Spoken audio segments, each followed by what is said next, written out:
Welcome back. What bill may allow a service member to transfer their education benefits to their spouse or child?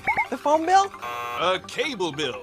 Buffalo bill? No, it's the post 9/11 GI Bill. It's easier than you think. Hagel trip. The Secretary of Defense arrives in Turkey. We'll have the latest. Focus on healing. A closer look at some advocacy groups that are helping wounded warriors. Honor flight. Seasoned war veterans start their journey to the nation's capital. Welcome to DoD News Now. I'm Petty Officer Lori Bent. Defense Secretary Chuck Hagel is visiting Turkey today, part of his 6-day trip that included participation in the NATO summit in Wales. Secretary Hagel attended a wreath-laying ceremony at Ataturk's tomb in Ankara. After an official welcome, the secretary paid his respects, then signed a memorial book. Ataturk was the leader of the Turkish War of Independence and the founder and first president of the Republic of Turkey. Today's stop in Turkey follows a visit to Tbilisi, Georgia, over the weekend. In a press briefing yesterday with the Georgian Minister of Defense, the secretary said the U.S. and Georgia are working to build stronger military ties for the future. The deepening ties between NATO and Georgia are especially important given the dangerous and irresponsible actions of President Putin. His illegal annexation of Crimea, which the United States does not recognize, and the ongoing military campaign Russia is mounting in eastern Ukraine pose a grave threat to regional stability. The secretary said the U.S. and its allies need to send a powerful message of strength, unity, and resolve to counter Russia's actions in Ukraine. As part of our special suicide prevention coverage this week, we take a closer look at veterans advocacy groups that focus on healing mind, body, and spirit.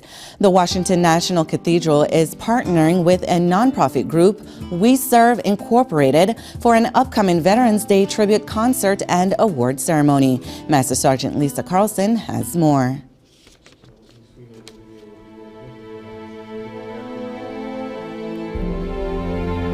We are a national church. We're also a national treasure. We are a cathedral church, and we're a convener. And veterans kind of touch on all four of those things. Where we are a national church, this is a place where the country comes to mourn and to celebrate losses and achievements. From the stained glass windows depicting troops in battle, to statues of past presidents, to the War Memorial Chapel, the Washington National Cathedral is rich in military history. We have a long history of honoring veterans at the cathedral since the cathedral's inception 100 years ago. We have a national roll of honor where we collect names of veterans who have served and sacrificed.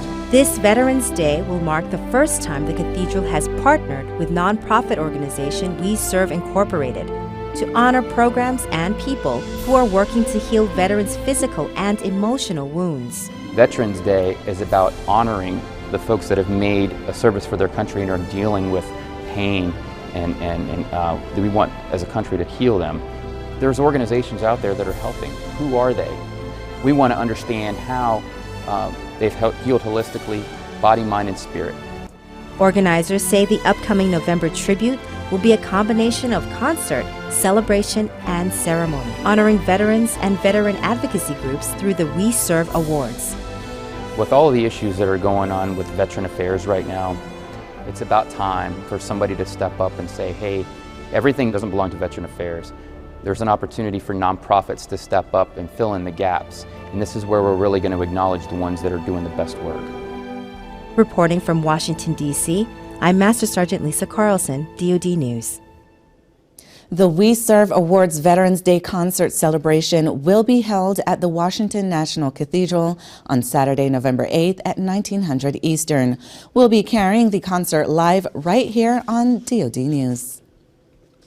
A group of veterans from Texas is visiting the nation's capital this week. They are a part of the 18th honor flight from Austin. 36 veterans departed Austin Bergstrom International Airport yesterday. Veteran Jake Jacobs says he is excited about seeing the Korean War Memorial. The Korean memorial. I served in World War II and Korea. And Korea, it's a crying shame that it's a forgotten war. There's no one seems to say anything about Korea.